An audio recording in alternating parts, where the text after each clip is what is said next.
राधे राधे सभी को। मैं आप सबको एक सास और बहू पे गीत सुनाने जा रही हूँ। नई नई बहू आई है तो सासू माँ उसको क्या सिखाती हैं। कहती है बहू बेटी का रहना के साथ माथ पे पल्ला लेके रह के चाहिए। तो बहू क्या कहती है, क्या जवाब देती है अपनी सासू माँ को, सुनिएगा जरा। आइए ये गीत के माध्यम से सुनाती हूँ।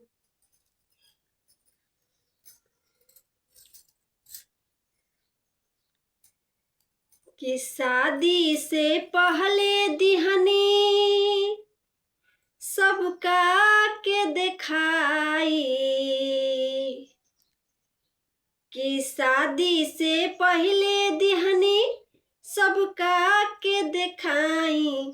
बताई अम्मा जी, बोलिए सासू जी, हम केकरा से लजाई। बताई अम्मा जी, हम केकरा से लजाई।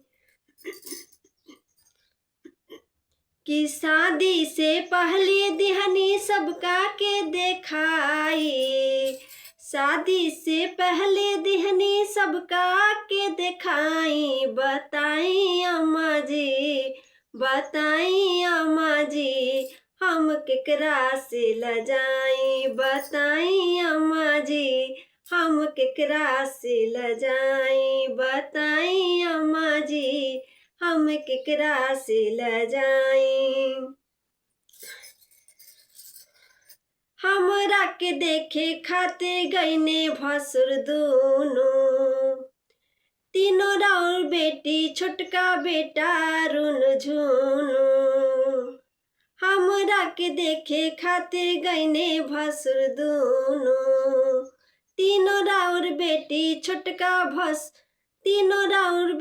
छोटका बेटा रुन झुनु।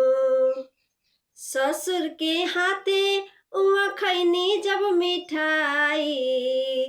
ससुर के हाथे उहाँ खैनी जब मिठाई। बताई सासू जी, बताई अम्मा जी, हम केकरा से लजाई। बताई अम्मा जी, हम केकरा से लजाई। बताई सासू जी, हम केकरा से लजाई।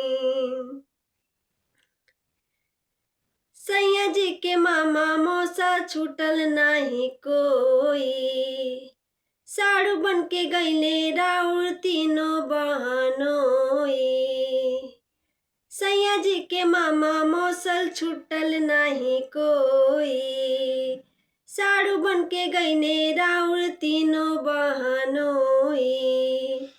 बड़का दामाद सटके नपले मोर लंबाई।